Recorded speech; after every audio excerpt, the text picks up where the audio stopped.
नमस्कार, मैं हरेंद्र। आशा करता हूँ आप लोग सभी निरोग और स्वस्थ होंगे। और आज क्राइम की स्टोरी में मैंने बहुत सारी क्राइम की कहानियाँ में यह बात आपसे कही है कि बहुत सारे जो कत्ल या वारदातें होती है, कभी कभी क्राइम की दुनिया में भी ऐसा एक समय आता है कि क्राइम जो है अपना पैटर्न चेंज करता है, या फिर उस पर्टिकुलर पैटर्न पर उस पर्टिकुलर जिस तरह से वारदात को अंजाम दिया जाता है वह एक सिलसिला शुरू हो जाता है। और उसके बाद तमाम देश के अलग अलग राज्यों से, अलग अलग शहरों से उस तरह के सेम क्राइम का तरीका और सेम क्राइम की वारदातें जो है बाहर निकल करके आती है। आज की कहानी भी कुछ ऐसे ही कहानी है जिसमें क्राइम करने का तरीका तो छोड़िए, यहाँ जो वारदात जो होती है, जो कारण रहता है, वह कारण भी 1 महीना पहले हुए क्राइम से मैच करता है। 1 महीना पहले फरवरी में हैदराबाद से एक वारदात निकल करके बाहर आई थी कि वहाँ पर रहने वाले एक पति पत्नी, जिसका नाम गुरुमूर्ति रहता है, जो कि एक्स आर्मी मैन रहता है। पहले आर्मी में उसका जाने का शौक था, उसके बाद वो आर्मी में जाता है, कुछ वर्षों तक वो आर्मी में काम करता है, फिर आर्मी छोड़ देता है और फिर इधर उधर कुछ काम करता है। लेकिन अंत में जाकर के वह एक DRDO, जो डिफेंस का ऑर्गेनाइजेशन रहता है, काफ़ी सेंसिटिव जगह, वहाँ पर वह बाकायदा सुरक्षा गार्ड बतौर वह जॉब करता है। और जब वो आर्मी में था तभी उस समय उसका P. वेंकटा माधवी नाम की एक लड़की से उसका शादी हो जाता है। और शादी होने के बाद सब चीज़ ठीक ठाक हंसी खुशी चलता है, दोनों के 2 बच्चे भी होते हैं। और उसी हैदराबाद में वह रहा करता था। आर्मी में जब था तभी उसकी पत्नी वहीं रहा करती थी, और उसके बाद जो आर्मी से छोड़ा उसके बाद फिर जो है बाकी और ऑर्गेनाइजेशन और लास्ट में DRDO में जब वह ज्वाइन किया तभी वह हैदराबाद में था अपनी पत्नी P. वेंकटा माधवी के साथ। दोनों के 2 बच्चे थे, हंसी खुशी सब चीज़ चल रहा था, कहीं से कोई दिक्कत नहीं। 2012 में उन लोगों का शादी होता है और दोनों बच्चे भी बड़े हो रहे थे, अच्छे स्कूल में पढ़ रहे थे। कायदे से जो है गुरुमूर्ति था, उसको आर्मी की तरफ से भी पेंशन वगैरह मिला करते थे, और चूँकि आर्मी बैकग्राउंड था तो उसको DRDO में जॉब भी मिल गई थी। तो कहीं से भी पैसे का और बाकी कोई चीज़ का कोई दिक्कत था नहीं, बच्चे भी बड़े हो रहे थे, पत्नी भी पढ़ी लिखी थी। लेकिन तभी 2024 का समय आता और जैसा हम लोग का 14 जनवरी को जो मकर संक्रांति मनाते हैं, तो अलग अलग जो लोग रहते हैं समुदाय के, उन लोगों में भी उस 14 और 15 तारीख के करीब में अलग अलग नामों से उन लोगों का भी फेस्टिवल रहता है। तो हैदराबाद जो साउथ के लोग रहते हैं उन लोगों का जो है पोंगल था, और पत्नी जो है मायके जाने की जिद पर थी। पोंगल आने के 2-4 दिन पहले से ही वो अपने पति गुरुमूर्ति से मायके जाने का जिद करती है, लेकिन गुरुमूर्ति जो है जाने का इजाज़त नहीं देता है। और इसी को लेकर के उन लोगों के बीच में पोंगल आने के पहले से ही वाद विवाद शुरू हो जाता है। और 16 तारीख को लास्ट जो है P. वेंकटा माधवी जो अपनी घर में बात की थी। आमतौर पर हर दिन वह सुबह या रात के समय एक बार अपने घर के माता पिता या फिर भाई बहन जो भी उसके मायके में थे उन लोगों से वह बात कर ही लेती थी। तो 16 तारीख को वह बात की थी, 16 जनवरी को लास्ट उसका बातचीत हुआ था। और उसके बाद माधवी का कुछ पता नहीं चलता है। बाद में पुलिस जो है इस केस का तफ्तीश करती है, और जो गुरुमूर्ति था वह इतने आर्मी बैकग्राउंड के होने की वजह से इतना शातिर था कि मतलब किस तरह से उसने माधवी को उसके कत्ल को, वारदात को अंजाम दिया कि उसका डेड बॉडी भी पुलिस बरामद नहीं कर पाई। और उसके बाद राज्य के अलग अलग जैसे दिल्ली, मुंबई और बाकी इस तरह के जो प्रसिद्ध राज्य हैं, उन राज्यों के पुलिस से अपने उस केस के इन्वेस्टिगेशन में सबूत जुटाने में मदद के लिए गुहार भी लगाई। यहाँ तक कि जो फॉरेंसिक एक्सपर्ट दिल्ली में रहते हैं उन लोगों से भी गुहार लगाई, क्योंकि गुरुमूर्ति जिस तरह से अपने पत्नी माधवी का कत्ल किया और कत्ल करने के बाद जो है अपनी पत्नी का उस लाश, उस डेड बॉडी को ठिकाने लगाया, तो पुलिस को कोई भी सबूत नहीं मिल रहा था। आखिर उस सबूत सज़ा दिलाने के लिए आरोपी को कोर्ट में पुलिस को सबूत चाहिए, कानून जो है सबूत पर चलता है, तो कहीं से भी कोई भी सबूत नहीं मिलता है। और इसको लेकर के जो हैदराबाद पुलिस देश के तमाम अलग अलग राज्यों के पुलिस और फॉरेंसिक एक्सपर्ट से हेल्प मांगती है। और अंत में जा कर के फिर जो है गुरुमूर्ति के अगेंस्ट में कुछ सबूत मिलते हैं, और फिर सारा राज खुल करके बाहर आता है कि दरअसल उसकी पत्नी जो माधवी थी वो मायके जाने को लेकर के पोंगल में अपने मायके जाना चाहती थी, और गुरुमूर्ति जाने की इजाज़त नहीं दे रहा था। और इसी को लेकर के दोनों के बीच लड़ाई झगड़ा बकझक बढ़ता है, और फिर 16 तारीख की रात को इतना वाद विवाद दोनों में बढ़ जाता है कि जो है गुरुमूर्ति उसका जो है गला दबा करके कत्ल कर देता और कत्ल करने के बाद जो है उसके शव को टुकड़े टुकड़े करता और फिर गर्म पानी में बकेट में उबालता है और फिर उसका जो है ठिकाने लगाता है, यहाँ तक कि उसके शरीर की हड्डियों को वह जो है मिक्सी में ग्राइंडिंग करके एक बहता हुआ नहर में उसको फेंक आता है। तो पुलिस को कहीं से भी कोई सबूत नहीं मिलता है। और आज की जो कहानी है वह जमशेदपुर में एक परसोडी थाना आता है और उसी परसोडी थाना में एक शंकरपुर कबीर मंदिर उस एरिया में आता है। उसी के पास एक फ्लैट है और उसी फ्लैट में जो स्थित 3rd फ्लोर पर रानी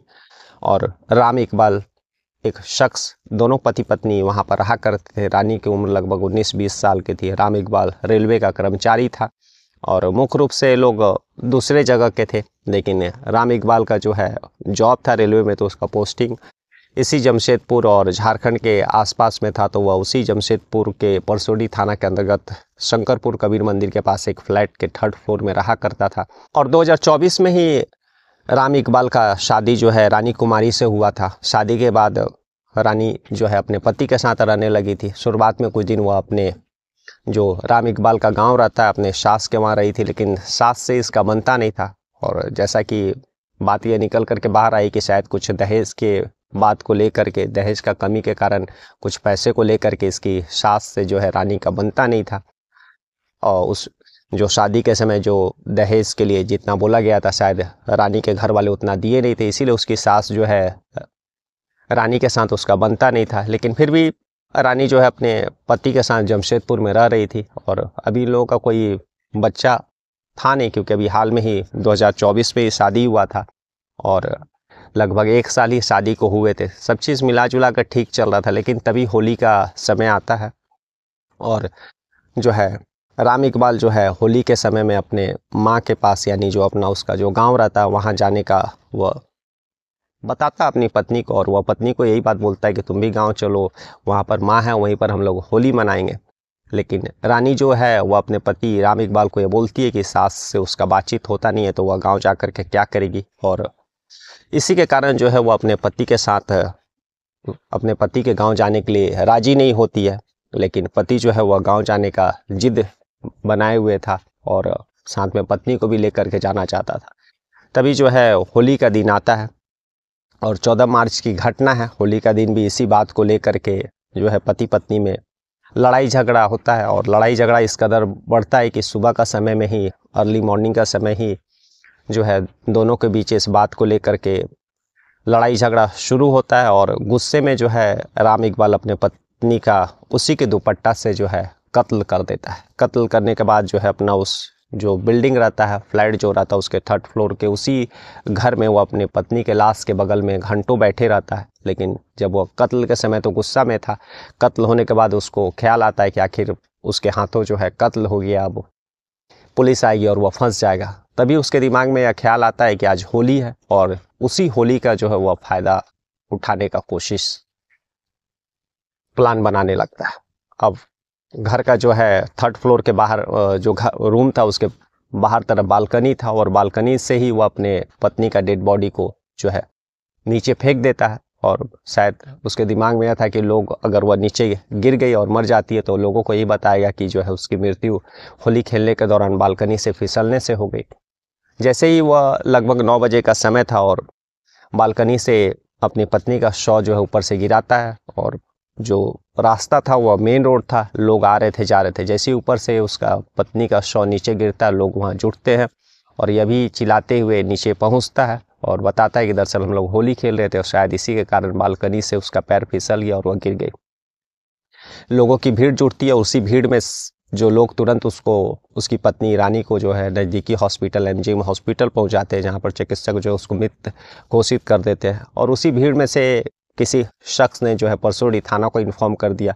परसोडी थाना भी जो है मौका वारदात पर पहुंचती है, लोगों से बयान लेती है, तो पता चलता है कि लोग जो राहगीर थे वे लोग यही बताते हैं कि जो हम लोग रास्ते से गुजर रहे थे तभी जो है उस बिल्डिंग के 3rd फ्लोर से जो युवती गिरती है। अब पुलिस जो है एमजीएम हॉस्पिटल उस शव का शिनाख्त के लिए उस डॉक्टर जो पोस्टमार्टम करने वाले थे उन लोगों के पास पहुंचती है। तो पुलिस जब उस शव के बारे में जानकारी प्राप्त करने के लिए हॉस्पिटल पहुंचती है और डॉक्टर से पूछताछ करती है, उसी समय डॉक्टर बता देते कि यह केवल जो है गिरने या फिर हादसा ही नहीं हो सकता है, क्योंकि उसके गले पर जो है गहरे निशान है, किसी चीज़ से उसके गले को दबाया गया है, किसी कपड़े या फिर कुछ इस तरह की चीज़ से। तो पुलिस का जब डॉक्टर ये बताती है तो पुलिस का शक बढ़ता है। पुलिस जो है अभी पोस्टमार्टम रिपोर्ट आने का पहले ही क्योंकि उसके घर में सिर्फ पति था राम इकबाल, उसी से कड़ाई से पूछताछ करती है, और जब कड़ाई से पूछताछ करती है तो राम इकबाल टूट जाता है और फिर पूरी कहानी जो है पुलिस के सामने बयां करता है। दरअसल वो बताता है कि वह होली में अपने गांव जाना चाहता था माँ के साथ, और बाकी गांव में होली मनाना चाहता था, और वो साथ में पत्नी को लेकर के जाना था, लेकिन पत्नी जो है गांव जाने के लिए उसके माँ के पास जाने के लिए राजी नहीं थी। और इसी बात को लेकर के होली के 2-3 दिन पहले से ही दोनों के बीच में लड़ाई झगड़ा और ये सारी चीज़ें चल रही थी, जो कि होली के दिन सुबह में बढ़ गया, और गुस्से में उसने अपने पत्नी का जो है पास रखे दुपट्टे से कत्ल कर देता है।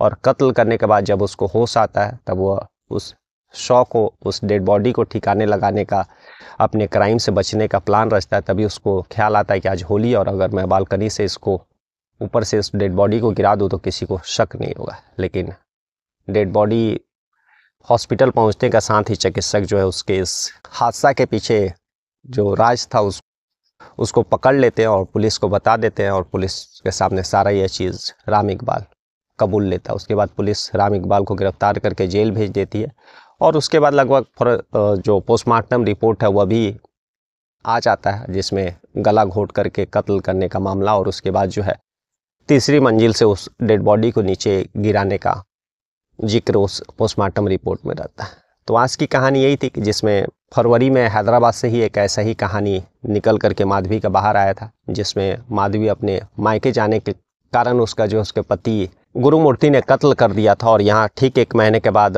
राम इकबाल अपने पत्नी का, रानी का जो है कत्ल सिर्फ इसलिए कर देता है क्योंकि उसकी पत्नी जो है मायके नहीं जाना चाहती थी। उसके सास के साथ जो है बातचीत था नहीं, बनता नहीं था, और गुस्से में आकर के उस कत्ल कर देता है। लेकिन बाद में शायद वह सलाखों के पीछे भी अभी है, और वहाँ पर भी उसको अफसोसी हाथ लग रहा होगा। उधर माधवी को मायके जाना था और यहाँ रानी को मायके नहीं जाना था, और इसी के कारण दोनों के पति ने जो है कत्ल और वारदात को अंजाम दिया। कल हम लोग फिर ऐसी किसी कहानी के साथ मिलेंगे, तब तक के लिए नमस्कार, जय हिंद, जय भारत।